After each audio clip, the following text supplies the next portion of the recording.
So in this video I'm going to give you my overall thoughts on Mualani after testing her for a few days.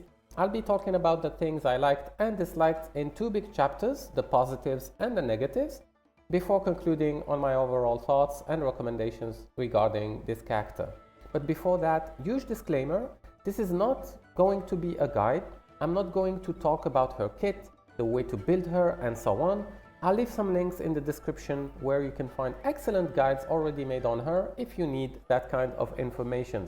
Also, it's really important to note that I tested Mualani with the conditions of my account, which doesn't have certain units that can go well with her like Emily or Nahida, or doesn't have specific units level to be properly tested like they are. As you can see here, these are the characters I have on my account right now. So most of the footage you're going to see in the background are done with the characters I have available on my account, with mostly two different builds. One on Maréchaussée when played with Furina, and the other one with the two-piece emblem, two-piece wonder for the teams without Furina. I also played her with the F2P weapon, Ring of Yaksha, and R5 Witsit. I'll be putting the icon of the weapon used somewhere on the screen, so you don't get misled by some of the damage displayed, because spoiler alert, Witsit can go crazy at times. First, and this is the biggest positive thing I felt about her, she is insane in exploration. As you can see, she automatically made it into my exploration team because of how broken she feels in Natlan. You can surf on water or lava for very long periods of time thanks to the new stamina system Hoyo implemented in the new region. Outside of Natlan, she still feels good enough to be in my exploration team, and as you can see here, she does very well in terms of distance covered by her E versus Xianyun and Yelan, and her cooldown is also very short. She is relatively easy to play, and don't get me wrong, she can have teams that are difficult to play because of the VV setups and all, but in terms of her own gameplay, it's pretty straightforward. You apply the mark, get your 3 stacks and bite with your shark, plus either ult before or after those shark bites. This is pretty simple. She has excellent resistance to interruption. You can basically tank most of the enemy's attack without being knocked out of your E stance, which brings a lot of comfort to her gameplay. Since she is a forward vape character, she can do some really insane nukes and front load a lot of damage. It's very impressive for a C0 unit to be able to display this kind of damage numbers.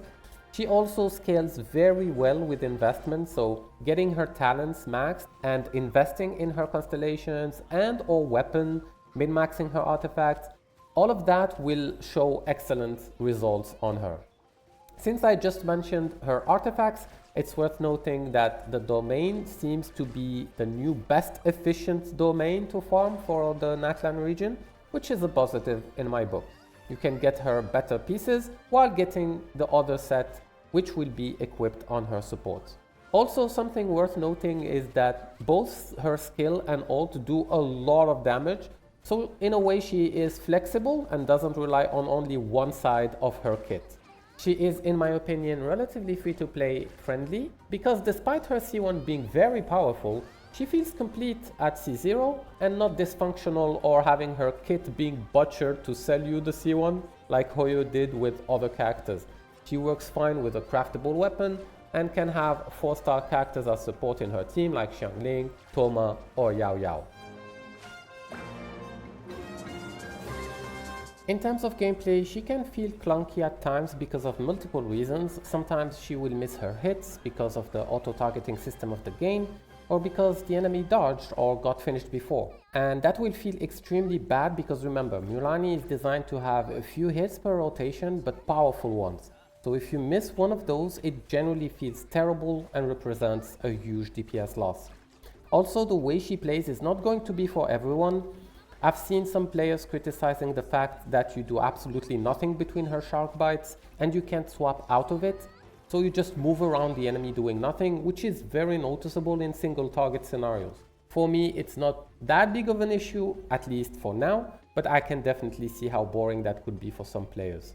Realistically, you will have to play her with a healer or shielder, mainly because dodging while she's in her stance costs way too many Night Souls points, which is a huge DPS loss. Since her kit is designed to hit hard, but in a very few hits, and she doesn't have damage outside of those hits, it can feel super awkward to finish your rotation and have an enemy standing there with like 10% HP left. In that case, you will be waiting for your next rotation to finish off that enemy, which can feel very frustrating.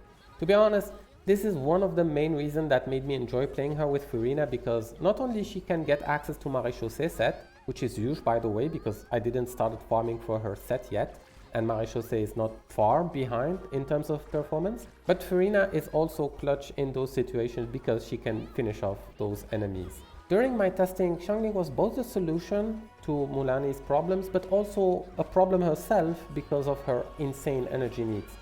I tried Mualani in a few teams without Xiangling, and it didn't feel particularly good, I'll be honest. The more I was playing her, the more the game was screaming to me, "Don't worry, it will be better with the Pyro Archon."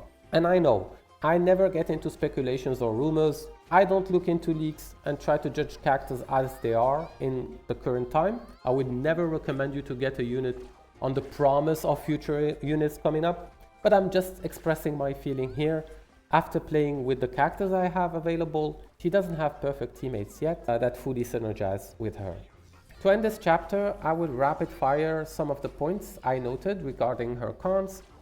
Sometimes during fights the amount of effects and particles on screen makes it hard to spot the pufferfish or the Night Soul bar properly. The new set will also force you to E before the ult, which is a bit annoying in terms of gameplay flexibility.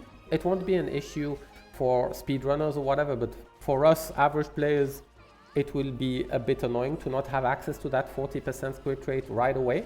And lastly, since she is specifically designed for vapes, she could end up being underwhelming in content like Imaginarium Theater, if Pyro isn't available, or if you don't have the proper Pyro applicator in your rotations. Basically what I'm saying here is that she lacks versatility compared to other DPS characters that can be played in way more different teams. So, what to think of Mualani overall? I will go straight to the point. I think that if you're not a dedicated fan of the character, or you don't value her exploration skills, it's better to skip her for now, mainly because she feels like she doesn't have proper supports yet, and playing her in the current state of the roster feels a bit lackluster. I'm confident she will feel way better to play in the future, with the release of Natlan supports that will help her through the artifact set, but also in terms of team synergies. It's kinda crazy to see that despite having 80 plus characters in the game, we are still scratching our heads when it comes to bring proper supports for Mualani, and this just shows you how competent the Genshin devs are in terms of character design, where they will tune a unit in the perfect way to align with their business model. For me, the biggest problem with Mualani is having to play Xiangling in a support role with less offensive stats and more energy recharge. Since I'm a big Xiangling fan and I enjoy playing her in different teams, I don't see myself going through the hassle of swapping her builds every time I want to play Mualani.